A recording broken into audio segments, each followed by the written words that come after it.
Catches, puts up a three. One go. Rebound box. Now head over in this direction. Gone to three. Tie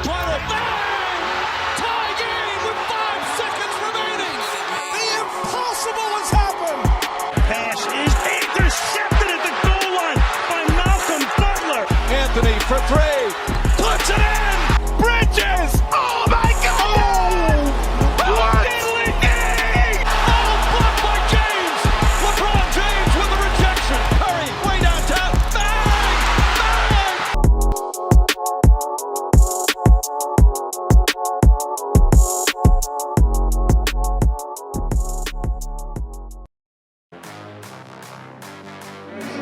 Locked in.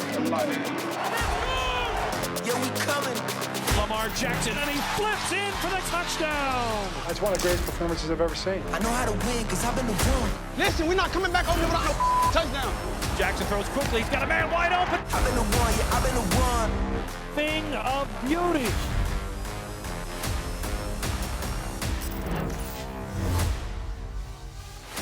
We are back. What's up? Welcome back to Cam's Corner. Joining me, a former guard for the Massachusetts College of Liberal Arts and currently a production assistant at ESPN, Karina Mattera. Karina, thank you for joining me. And how's this year been so far for you? It's pretty good. Pretty busy. I've been doing a lot of NFL games. NFL playoffs killed me a bit, but now I'm in a good spot. Yeah. How about you? Yeah, not too bad. You know, have you ever been on a podcast before, been like interviewed, had like a sit down or anything like that? I actually did a panel last week for my college where I was sat down and interviewed how college helped me prepare for my career. Oh yeah, was that like on like their website and stuff like that? Yeah, it wasn't like an actual podcast, but yeah, they put it on like Facebook. Yeah. Well, I mean, I gotta have a pretty good first impressions for all the family members watching at home. So I've seen a lot of videos that you created for the NFL. So, you know, they're incredible. You know what I mean? I've seen like on your LinkedIn, all those kinds of videos and stuff like that. So like, how did you develop like a passion to start doing video editing and all those kinds of things like the highlight? Video editing I've been doing since maybe like middle school. Oh, really? Yeah. And then obviously when I got to college, it kind of amped up and I took a lot of, because I concentrated in broadcast media in college. So I took a lot of TV production classes, broadcast journalism classes. I did a lot of work with my video journalism. We had like, it was called Beacon Web News. It was like an online news thing at my college. And I did a lot of stuff with that, especially with sports. And yeah, I knew going into college, I love media and I love sports. So I knew to focus on that. And then as soon as I got to my senior year, I just started looking for jobs within the sports media industry, got the job at ESPN and slowly kind of found what I liked to do the most because like I've done game highlights, which is pretty fun. But I think definitely like hype videos and higher end elements are really like what I enjoy the most. Like the before stuff, like hyping up the Super Bowl, like things like that sort. Yes. Yeah. So like good Lamar Jackson hype stamp, and then it'll lead like a discussion on the show of whatever they want to talk about. But it is a lot of game focus, especially like I've been on NFL Live this whole season. So going into it, we do hype up the games for every week, but sometimes it isn't the games. It'll be like, who do we think is going to be the MVP? I like early on in the season, I did like a Matthew Stafford, Kyler Murray MVP stamp, and it's just like a mix of hyping them both up and stuff like that. Yeah, and you can kind of get, like you said, get creative with it because, you know, you have a whole range of whatever you want to do with it. But has it always been sports for you, or has it been like, you know, just having that passion to make videos and like highlight reels, like if like anything, like you said, you had that passion since like middle school. So was it like always, like I said, was it always sports, or was there something else that caught your eye? It was always, sports was always involved, but I didn't know if I wanted to definitely take that route. Like, I mean, in middle school and high school, like I wanted to do film and music videos and music production stuff. But then once I got to college, I liked news, just general news. I also like sports though, because then I started integrating the sports news in the general news. And by my senior year, I knew I wanted to do sports, but I was also open to other things, and it kind of just fell in my lap. Like, okay, yeah, sports is where I want to be when I got my job and realized how awesome it is really in the industry. Right. Like what sports? So like what sports like drew the most attention to your eye, and like what sports did you like kind of grow up watching? Like since like you said, since like middle school or high school. Basketball, definitely. Basketball, yeah. Yeah. So when you got that like the NFL like opportunity, were you kind of not like obviously bummed because it's like a once in a lifetime opportunity, type jobs, but like how hard was it kind of like to transition into football, something that you're not as familiar with like basketball? Yeah, actually, I was pretty, like you said, not bummed, but Yeah, I no, was of course. like I really wanted to do this type of stuff for basketball, but I was excited too at the same time because NFL is like I'm a big college basketball fan, and Yep. obviously you look at NFL like it's just so much bigger than college Yeah, basketball. top tier, right? Viewership and just the amount of rights we have, video opportunities. Like we have an insane amount of just different melt angles, clean replays, like we have just so many videos of NFL plays, games, player specialties. And so I knew that in the NFL world at my company that there was just going to be those higher end opportunities that I really wanted to do, like the hype stuff. Yeah. You can do that for like basketball, that's definitely exists, but I just knew for NFL, like the resources were going to be pretty awesome, and it didn't let me down because we really have a lot that we can use when we make stuff like that. So yeah, I was excited. I was really excited for that part. And I wasn't like, football wasn't my least favorite sport. No, right. So I was still pretty happy with the fact that I got to cover football. Yeah, of course, playing basketball, obviously you're the most familiar with it, the most about it. That kind of basketball kind of pushed, I guess, like kind of created a passion for like this video editing journey for you, right? Yeah, definitely. I covered a lot of basketball, especially in college. It was hard because I played basketball, but I covered a lot of high school basketball in college. Like I went to college in Western Massachusetts, so I covered the northwestern part of Massachusetts, and yeah, it really did create the passion and kept it going. Yeah. So have you ever done like any like on camera stuff, or has it always been like, behind the scenes, like, stuff like that? Yeah, I did a lot of on camera stuff in college. For that student run news show I was talking about, I was a reporter for Beacon Web News. I also anchored. I had a bi-weekly sports segment there. I also did an internship at Northern Berkshire Community Television Corporation, which is where I mainly covered the high school sports, but I was like a halftime reporter for that, for some of the big tournaments that they had on weekends. Of course, it was hard because in my season too, that was really cool. I thought about taking that route, but I just really love the production stuff and creating things like what I've been doing. So you kind of like were leaning more towards like you said, creating, and obviously the on camera stuff's cool, but you like that's what I'm kind of going for, like with my major and like things of that sort. I like the on camera stuff. I'm kind of getting a little bit used to editing and stuff like that. I'm not like too crazy obviously with it, but so yeah, definitely for you, obviously like you took the right route, definitely a great path for you to go down.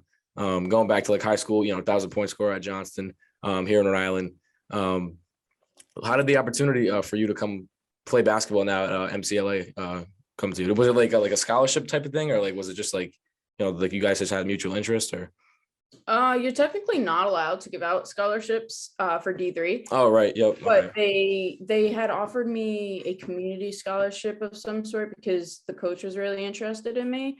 I had like, when I was a senior in high school, I had like a list of 6 or 7 schools I was applying to and interested to, and I had sent a highlight reel to all of them, and MCLA was just really interested in me and had me drive out there, and the coach did like a personal tour of everything with me, and she was very hyped, and it got me hyped, and I just ended up going there because I really liked the team that I was going to be on. Yeah. Did you know, like, were there any other schools like interested in you? Did you know you were going to play after high school? Yeah. I almost went to Rick. I almost played at Rick. University of New Haven was almost interested, or they were interested, but they wanted like multiple full game clips or something like that. And I didn't have that because I was already like a senior in high school and we didn't cover our games like that. Yeah. I don't Right. know if they have that now. Yeah, I just didn't have that, so I ended up just sticking with MCLA. Yeah. So with like the experiences with MCLA, so you were there 4 years, right? All 4 years. Yeah. So like, what are some of like the experiences that you had? What was it like playing at the college level for women's basketball?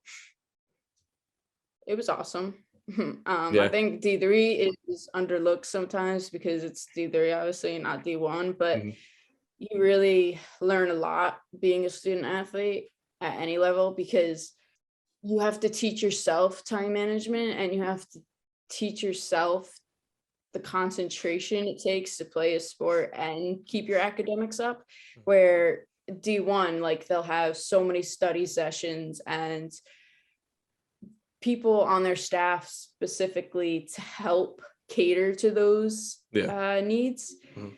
Where when you're a D3 athlete, like, you don't have that, it's all yourself, and you really depend on your teammates. And yeah, it was awesome. It really prepares you for the real world.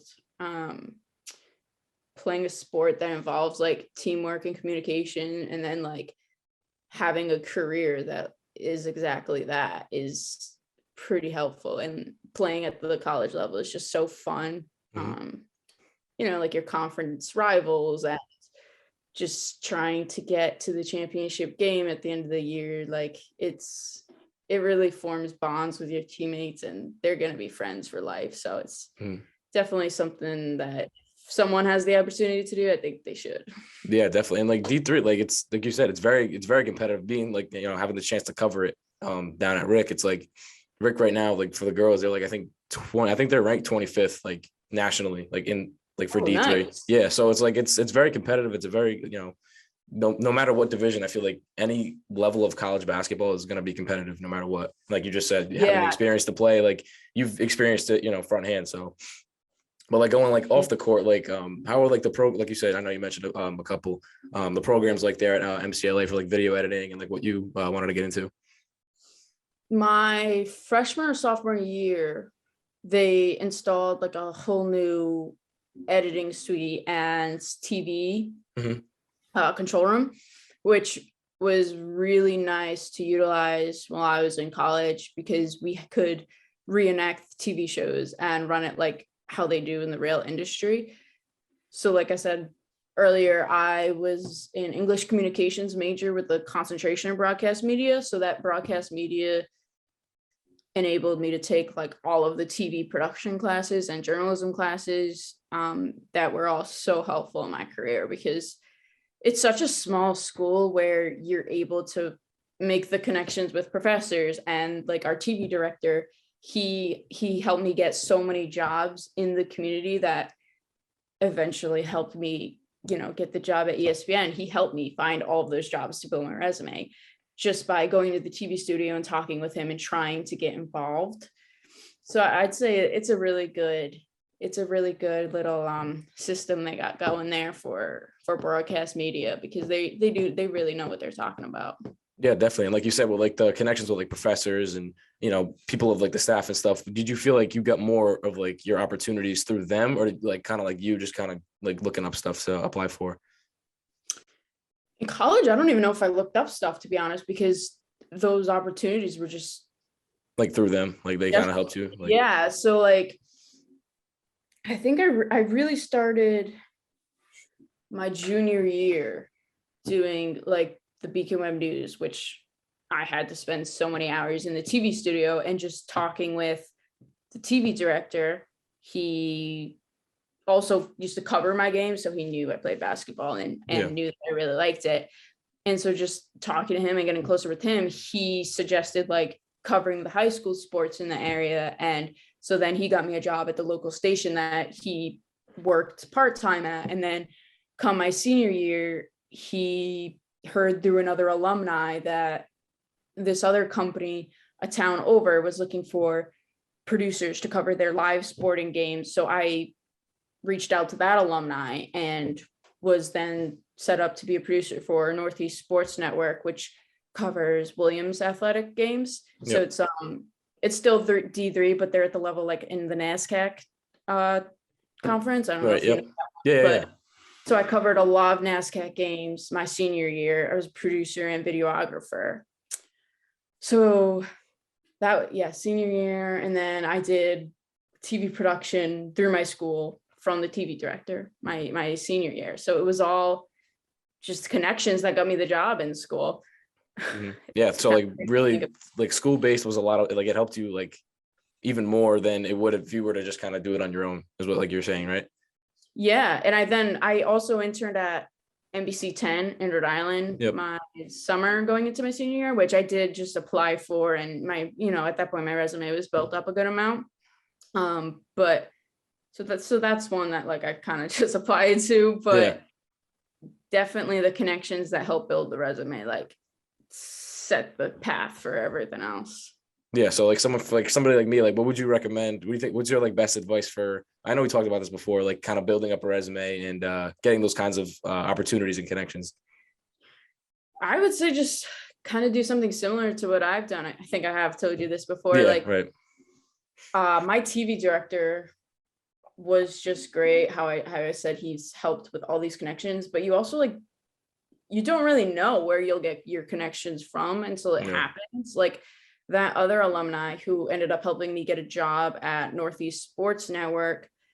I think he just came in this TV studio one day to talk to the TV director. And that's where I had met him, not even realizing that he would like help me get a job in the future. And I mean, I guess it's just a general rule, be nice to everyone, but it's really true because you don't know. Anyone could know of something or be of help in any way. And I think I told you this, like LinkedIn, a lot of people in the industry will utilize LinkedIn, especially like recruiters. I know they're on there a lot. I'm sure not everyone will answer you if you are hitting them up on LinkedIn, but it's definitely worth a try because I know some people really do pay attention to that. And I mean, our industry, like social media plays a huge part in it. They're on every social media too, like the recruiters and the managers of programs. It's pretty smart to connect with them that way. If you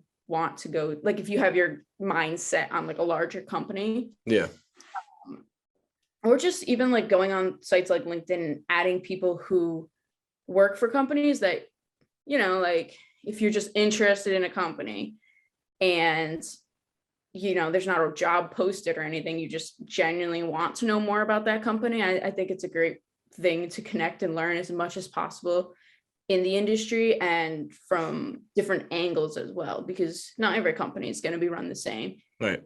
Not everyone is going to act the same either. So just keep trying to talk to people. It might even help you without realizing. And I agree with you too with the social media aspect, because you don't really realize until you want to get into it how much it like plays a factor in how high up you could get with it. Because like if you know somebody on social media that you've never even met before, you know what I mean, and they like take a liking to you, like just the experiences I've had with the podcast of people reaching out, athletes, parents of athletes that want, to see their kid on, like it's cool. It's eye-opening to me. And it's kind of made me like want to be like a social media influencer, you know what I mean? Like not somebody like one of those TikTok types of people, but something like along like the sports lines and like things like that. So that's good to hear. And I'll definitely take that advice and look into it more. And I'm not really that active on LinkedIn. I'm still trying to get like the hang of it, but I'll definitely get, used to it at some point, but that's awesome. Especially like being a social media influencer. I mean, at ESPN now we have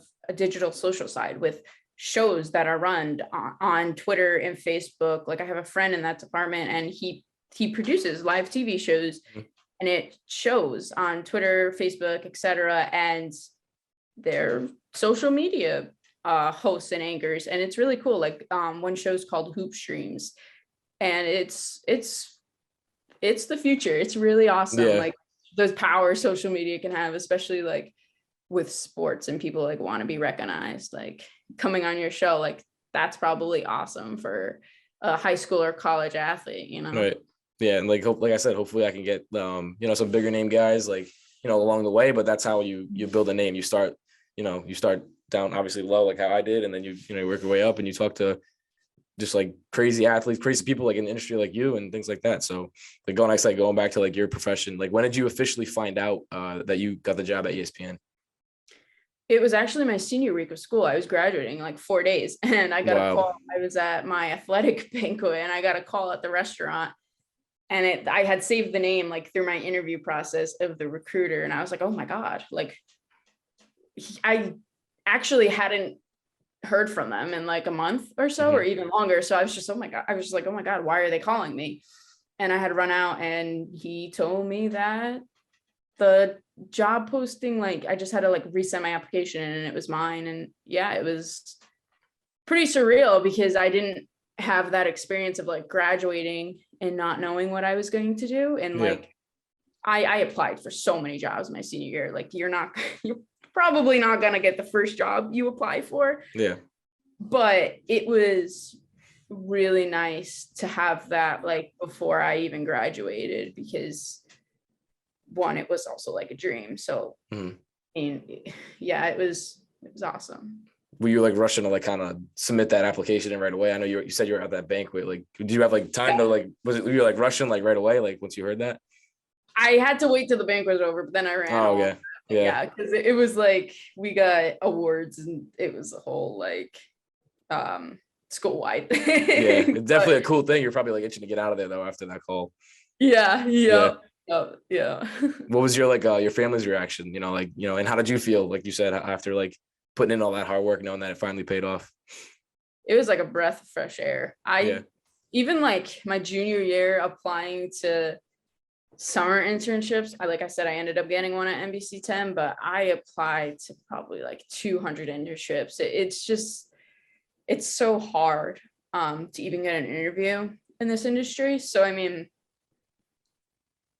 also I have gone through a lot of interviews and not gotten it. So it's like your hard work really is paying off, and it's just like a huge relief. But then, it's like not over. It's just the start, because then you have to prove yourself while you're actually there. But yeah, my family was very happy, especially my dad. Yeah. As you probably know. Yeah. Was it cool, like, to kind of take them for like was it a tour? So that was after you got the job, right? They kind of like toured around with you? Yeah, pre-COVID, we could take people for ESPN tours around the campus. So I had to take like 10 people in my family on the tour, and they loved it. It was so cool because you get to tour. Our campus is huge in Bristol, Connecticut. It's our headquarters. So we have like 15 or 16 buildings. There's like 4 or 5 different buildings with the studios in it, and our hallways are like decked out. Like we have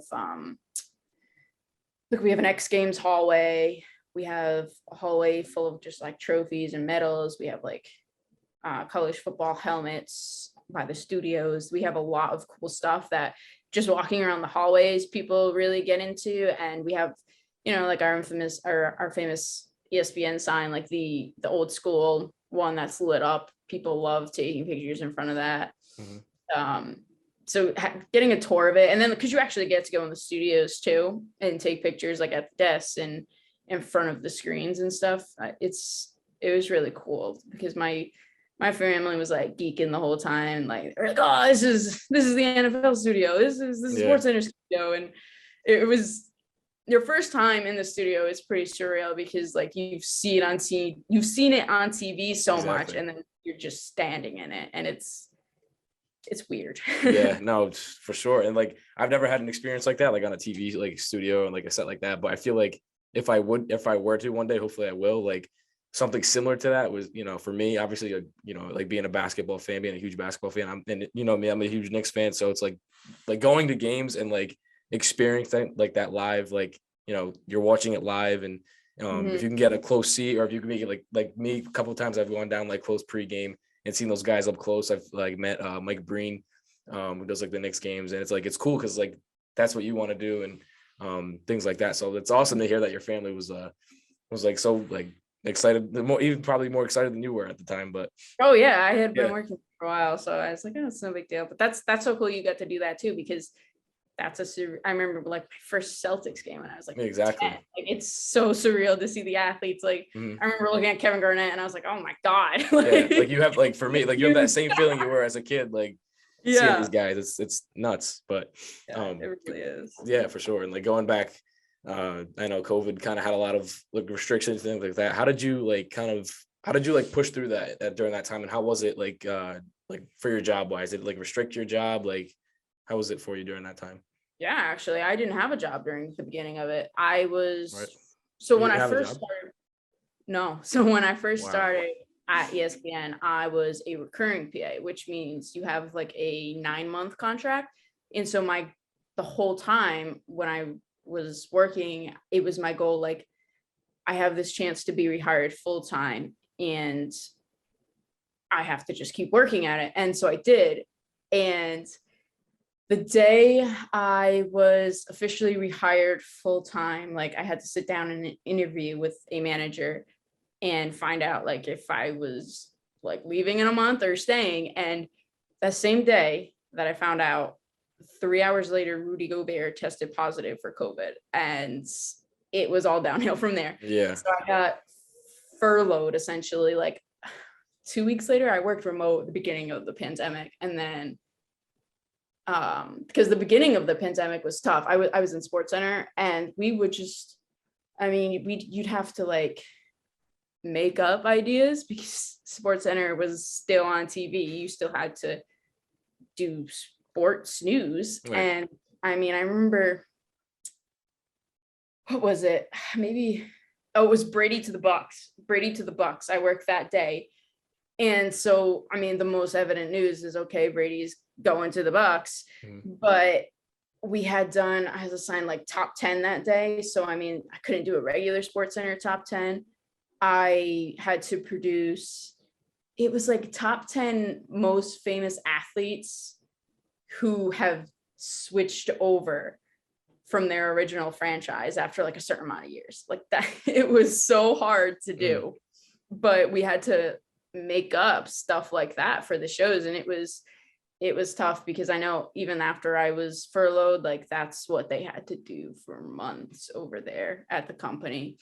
So yeah, I hung around during the furlough. I was assured every month, like I'd get on a call with 2 or 3 managers and they were like, okay, we're trying to get you back. Like when sports comes back, because then ESPN is owned by Disney. And so Disney had the hiring freeze and like wouldn't let essentially my managers like sign off on this contract or whatever the circumstance was. So I had to like wait through like this whole hierarchy to come back. And eventually, I think it was this past March, like almost a year ago now, they officially called me and said, okay, we're allowed to bring you back now. And so then I came back, and it was hard during the pandemic because like I applied to so many jobs, like temporary jobs, until I got called back, and like I went on interviews, but I didn't get anything. So it was really nice that I was obviously still coming back to ESPN. Yeah. But it's definitely not a fun time during a pandemic. No, definitely. Especially, I mean, obviously I wouldn't know personally, obviously, but I was in school. I was only a senior. So it's like, was it hard to transition back into like your regular job, or was it just like, night and day, like how you usually do it? Yeah, it was like riding a bike. I went right back into highlights. I didn't get training like for SportsCenter highlights, game highlights. The first day I was back in SportsCenter, I had a highlight. So, I mean, it was, once you do it for a while, you kind of get a grasp of it. Especially like once you're behind the camera and you're creating those highlights, you really can't watch sports the same. Like every time I watch a game now, like I'm looking for ISO shots of players, clean replay, melt rips. It's crazy. So, I mean, that didn't go away. And so once I finally got the opportunity again to start making those highlights, like it just came back to me. Yeah, for sure. Now this year has been, way better with the restrictions. Like it hasn't been like as bad, like, full time now. It's like, what are the experiences like? Have you ever been like in contact with like people like the guys like on NFL Live, like, like Keyshawn and all those kinds of guys? Yeah, I mean, I Yeah. know all of them. How's that like experience been for you? So great. I mean, I can't speak for many shows because I've only been on Sports Center, and I've worked all of the NFL shows, like NFL Primetime, Rewind, and NFL Live. Live is just our daily show, so that's the one I'm on the most. And our crew is so great. Like our host Laura Rutledge, I don't know how she does it. Like she is, for hosting, like she is someone great to look up to, because I mean, when I'm in studio, I'm usually prompting, like teleprompting for the host, and you could have breaking news and she'd be able to ad lib like the entire show. I've seen her ad lib before, and it's just, it's insane. And then our whole crew, like our main analyst, they're just all best friends, like in person, and they just have the same personality off camera as on camera. So like before the set, like when you're just talking to them, they treat you just like a coworker, and you have those funny conversations that you'd have, like that they do have on air. And our crew is really great. It's also like one of the only shows where like SportsCenter is mainly just obviously hosts. They have guest analysts, but like not the same ones every day and whatnot. So I mean, working on a daily show like NFL Live, you really get to know them, and they know you. Like Laura's on our pre and post show calls, like when we pitch ideas. And so it's really cool to get to know them and like be able to go on the analyst meeting with them and hear their thoughts off camera. That's just, it's so surreal. Another surreal thing. Of course, it definitely sounds like hopefully one day I can get into like the same kind of thing and you know, keep doing what I'm doing. But like for you, so like about 2 years, I know with the stop, like you've been there for about like 2 years, right? Yeah, it's like two and a half now with the stop. So like with the time that you've been there, you know, kind of to wrap up everything we've talked about today, how would you describe your ESPN experience, like as a whole, like for the amount of time that you've been there? I know surreal has been a word that you've used like a lot. Yeah. It definitely is. I know.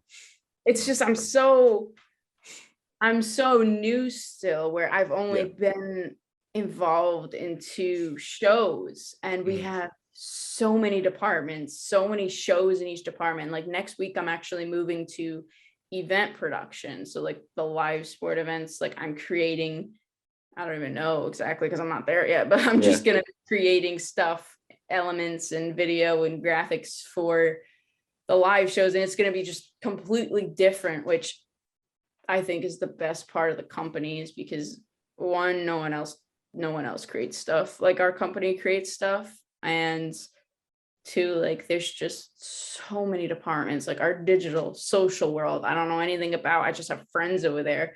And there's just the learning never stops, and like the discovering of what you want to do never stops, or it could stop. Like you could fall in love instantly. I know like 3 paths I would love right now. So I mean, I think that there's going to be a lot of learning for me still, and it's honestly one of the best things about working for the company. Yeah, for sure. Definitely. It sounds like we said the whole night. It sounds like it's just like an incredible experience. Just like you said earlier, breathtaking, just, you know, once in a lifetime opportunity. So, you know, congratulations with everything you've accomplished so far. And again, I appreciate you coming on the show. One last thing I do want to ask you though is what'd you think of the show, and who might you want to see for a future guest? I think it's awesome. I love what you're doing. I mean, this is the best way to go about it. You have your whole portfolio right here, which is crucial to jobs in the future. You know, they're gonna want to see how you present yourself and how you go about it. On the show, I don't know. Give me some NBA players. You're a Knicks fan. Give me Derrick Rose. I'm trying to get some big guys like I know you probably know David Duke. He's from Rhode Island. He went to classical and stuff like that. I'm trying to reach out to people like that. You know, guys that are at the higher college level, like Cole Swider. He's playing at Syracuse right now. You know, like Joe Mazzulla, the assistant for the Celtics. He was one of my first guests who I had on. So trying to keep those connections, because then they can get me to, you know, even more connections just down the line. You know, it's just a matter of like timing, because I know you're always so busy. Like these guys are always so busy. So it's probably best to like talk to them after their seasons, because like right now it's, you know, it's kind of in the middle of everything. March Madness is coming up, like for the basketball guys. it's just tough. It's, you know, it's all about timing for like the podcast like aspect of it. I think Rhode Island will definitely help you. Connections, like try getting Quiddy on your show. On Yeah. the coast. Yeah. Some of my friends actually played with him when they were freshmen at Hendricken. So There you go. we're just waiting for Quiddy to answer. You know, it's just all about when they're available and, you know, when they can get back to you. But Yeah, I mean, they're just starting their off season, so hopefully you'll get lucky because that's perfect, actually. yeah, That's trying who to he's gonna be. yeah, keep up the grind, keep, you know, being consistent. But again, I appreciate you so much. Yeah, sounds good. Thanks for having me. No problem. I appreciate it. Thank you.